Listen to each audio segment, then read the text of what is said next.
everyone. Welcome back to the new episode with our MCN guide. Today, we're going to go through the email channel setup, domains deliverability, and operational mail stuff with Lucas. I wasn't involved when he was going through all this part of the process, so it's also going to be new to me, and I would be asking him questions as he go through it. Some of those questions could be something that you might be thinking as well, and if it's not, then you can comment and let us know if you have any other questions. But yeah, with that, I'm going to pass it to Lucas and we can get started. Yeah, please like, comment, and subscribe if you have any questions and if you want to follow us more. Hello, everyone. I'm Lucas. I'm going to be walking through how to set up your email, your deliverability, your DKIM, your domain, everything like that. And we are also going to go through quickly on the marketing performance side, just because these are the two last things that you need to be able to really start using your Marketing Cloud Next instance. I know it's been 8 episodes, but this is the last one that you are configuring stuff. Starting the next one, you are using stuff. So that is very exciting.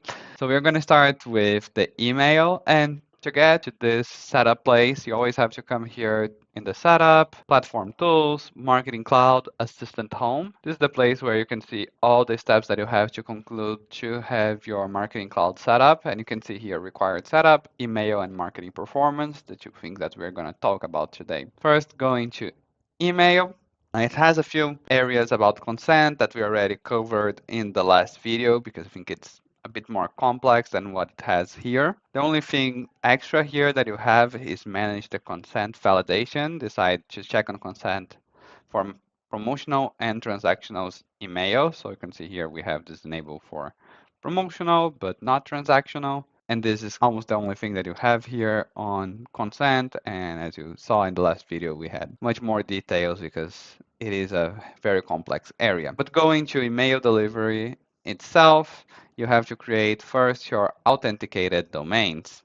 And to create your authenticated domains, if you click this button here, you're going to this page. You have to click on add domain, and here you're adding your subdomain, and basically you're just adding it here. It won't make you able to send the email. It will just create the DNS records that you need to be registering to use that email domain. So you add all the domains that you have, like different domain. If you have like different domains that you use for sending different communications, you would add all of them here. Exactly. All the subdomains that you might want to use, they would be through here. Once you create them, they will show up in that table here. You just click show details. It will open this area with these marvelous things like purpose outbound, record type, CNAME, all these weird names, weird values, DMARC, the value of the DMARC. To be fully honest, I don't really know what all of them are. I just know that you have to configure those to be able to send emails. Every marketing automation platform requires you to set up, just because otherwise the email providers will start blocking your emails. So what you have to do is you have to download this, just clicking on this button, send it to your IT team saying, hey, I need you to set up this DNS records for me on this specific domain. It will have all the details that they need. Once they publish the DNS records with the details, actually this one will download actually a sample. You have to pull in the values from here, but it's already the structure. You just have to pull in the values. But once you gave it to them, they've created the DNS records. You have to usually wait a few hours for DNS to propagate through the internet. Once you do it, you just click on verify domain and it will run a verification. And here, since ours is already set up, you can see it's a success and it will look like the email is active. And they have here some instructions too, but it is, again, very straightforward. You just have to provide this data to the IT person responsible for your domain management. Do you remember how many days it took you to go through that? Was it like a day or two or? Oh, that was very fast. We just had another problem. So Okay. I would recommend that anyone doing this, or you set up a different subdomain than the one that you currently are using in your marketing automation platform, or you do this as the last thing you were doing in your migration. Mm-hmm. Because what we did is that we were using a different marketing automation platform with our main domain, revenuepulse.com. And one day we decided to set up the DNS record prior to doing consent, prior to doing subscription management, or like we had a lot of steps still to be completing to be able to send emails. And since we did the DNS setup, we replaced the old DMARC that we had from that other automation platform to MCN. That meant that we couldn't send emails from our old platform anymore because we didn't have deliverability set up. And we needed to send an email in a week. So we had to rush through and finalize everything in a week because we were not very smart doing this. So do not fall in the same mistakes that we did. We are here to teach you not to do though. And don't think your teacher is stupid now because that was not the smartest moment of my life. The important thing is that everything worked out in the end. Well, the listeners would be set up for success thanks to Yeah. this. Yeah. And I didn't have myself to teach myself. And then after you set up your DNS record, you can come here to the from address and set up the from email address. Very straightforward too. Just have to click add and create it here. And you can also have reply mail management. We are not using this right now, but you can, for example, delete auto replies and out of office. You can forward every message to a specific inbox that you want and all of that. So if you prefer something that you can set up too and changes. And here's just the details of the domain, so nothing very important, but this is how you set up deliverability overall.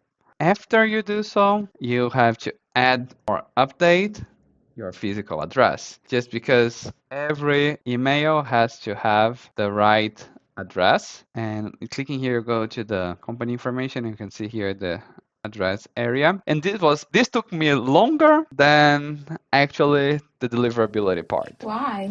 We did this earlier on, so we had time, but it is very scary to change your physical address in both your marketing platform and your CRM platform. We didn't know how this would propagate. Yes. It doesn't do anything. Like, I just want to assure everyone that it doesn't do anything, actually. But we were scared because our sender's physical address was only US, but our real headquarters are in Canada, so we had to move from the US to Canada. Would that impact maybe the opportunities? Would that impact? What would that impact? We didn't know, and we were scared that it might disrupt operations. It doesn't do anything. So if you have to change your country, that's all right. We did 1 week on research, talked to CSM, trying to figure this out. Not a big deal. Okay. That's great. Totally over panicking for nothing. You can see a pattern here where the places that I should be panicking about, I don't. The ones that I shouldn't, I do. Well, at least you had to panic at some point. Otherwise, it wouldn't be a migration. Yeah, there is no smooth migration ever. It's always some Yeah. panic. We talked about consent already. Talked about the subscription creation too on the episode 5. We didn't talk about adding contacts necessarily because all the contact import from Marketing Cloud Next to Marketing Cloud Next, we did from Salesforce CRM itself. So we didn't have to create records. We went through all the data cloud process to connect your CRM to Marketing Cloud Next. So you don't need to really upload a CSV file. The contacts are added automatically via the data cloud. And you also saw how you can add or update consent records in episode 5 too. Two optional setups that you can have. You can set up metrics guard. That is just clicking this checkbox.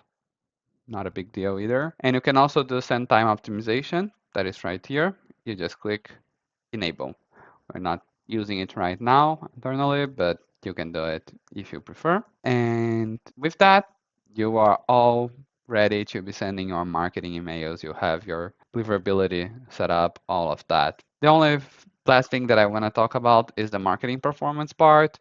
You have to set it up just to see your dashboarding, your details, your reports in Marketing Cloud. You would be doing most of the things while you are setting up other areas or even setting up Marketing Cloud itself. So if you go to marketing data here, you see that it will take us to the basic settings of Marketing Cloud. So you already did this. You already installed the marketing data kits. This one's already done. On the episode 6, I believe we talked about how to do web tracking too. If you go to personalization, you see in flow performance the same thing. It is basically just clicking a bunch of enable places.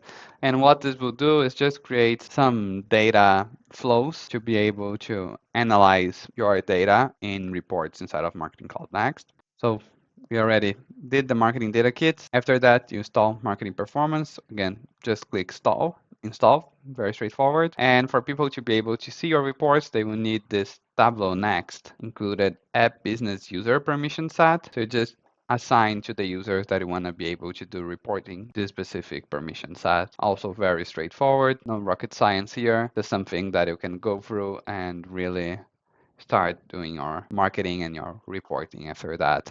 So it's really important for to get the reporting part, right? Like if you want to pull the report at some point for the performance and stuff. Yeah. And it doesn't depend on the things that we were doing earlier about the email, DKIM, domain stuff. No, it is completely different. This just like get the data flows properly so you can see the opens, the unsubscribes, the clicks, all of that. It just ties the data together.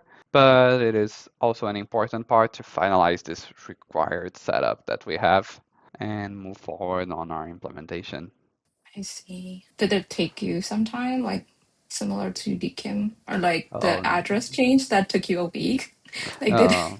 did this took some time, like, or was it just like straightforward? Like you did it in the morning and It's like okay. half an hour. You click some buttons overall. There is So there is no like indicator that it was successful or it went through once you. you click install, it installs like setup success, Okay. status successful. It seems that we have to do an update, but he actually already did it, and it So you do all, get those notifications once it's done. yeah, like here we can't Okay. install again because it's already installed. Here you Mhm. also see that the installed marketing data kits all are deployed.